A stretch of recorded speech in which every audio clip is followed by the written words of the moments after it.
how can you engender more confidence in people when they stand up to do some public speaking? Well, Liam, as you just said, weddings, PowerPoint presentations, a lot of my clients come to me quite often when they're quite senior and they've put it off.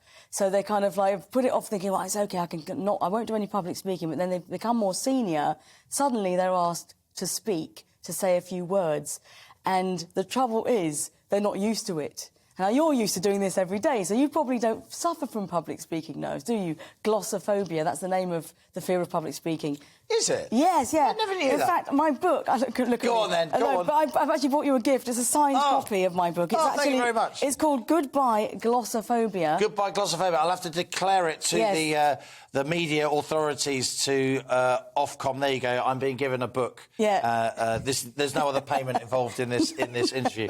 Very, very interesting. I will take a look at that. It's called Goodbye Glossophobia, Banish Your Fear of Public Speaking. And the reason I wrote the book is because I used to be a glossophobic. Really? Like many of my clients. But you're a reporter, I mean... well, no, I was a showbiz reporter, but I was the one getting the sound bites. I was behind the camera. You were the mic monkey. I was the mic monkey. Yeah. I was behind the camera. I was the...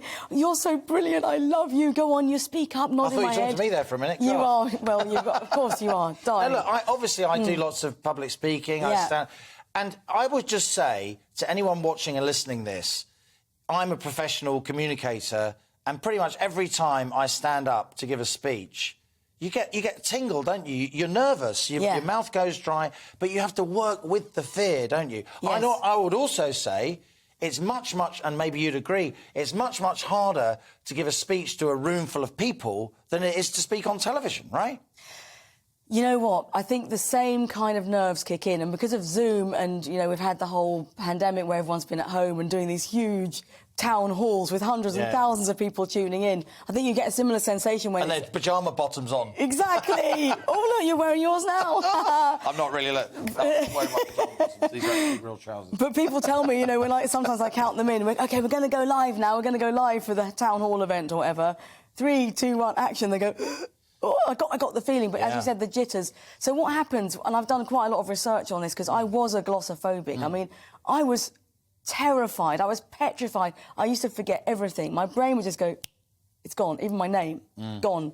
I used to shake, get a rash, sweat, and then I would just forget chunks of my talk. OK, can I ask you... I'm going to describe how I do it, and then you can tell me if you agree. You're the expert. I'm just a practitioner, and then you can tell me what other tips people should have. If I have to do some public speaking, then I find that if it's a lecture, it's different. You want the whole lecture written out, and people want a copy of the lecture afterwards, a sort of academic or sort of seminar context. But if you're going to stand up to a group of people in a work context, or indeed at a wedding or so on, the way I do it, I don't have reams of notes, because if you have reams of notes and you read something out verbatim, for the speech, your eyes are on the paper or on your phone sometimes, because the phone's neater, rather than looking at people.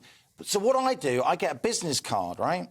And then I put just the 4 or 5 words, each of which sparks a topic that I know I want to speak about, or an angle.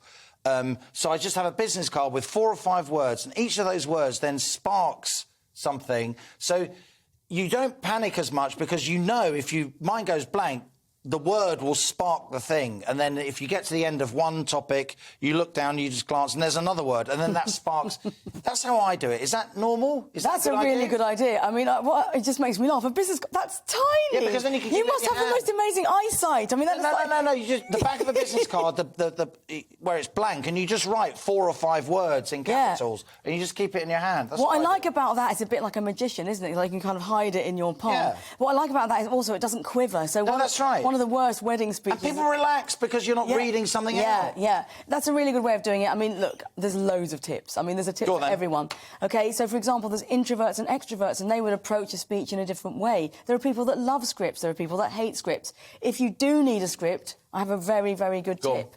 You need to don't read to the paper. The paper doesn't need attention. That's right. Funnily enough, the paper doesn't need any of your attention at all, so don't look. So it's about glancing down, like Barack Obama, and then deliver to the front. But that's the thing. If you are reading stuff out, you're right. Don't read to the paper. But then you're looking up, and then you can't find where you were, and then that's when it all goes wrong. I tell you what's really interesting. And suddenly you're on the wrong page, and you know everyone's glaring at you, and you're thinking, "Oh my God, I've made a mess of it." And we've all seen that, right? But here's the thing: when I ask an audience, so if I've got, I'm on an away day, I might ask an audience of 200 people. I say a quick question. They say, "How do you do a script?" A quick question. I ask an audience of 200 people.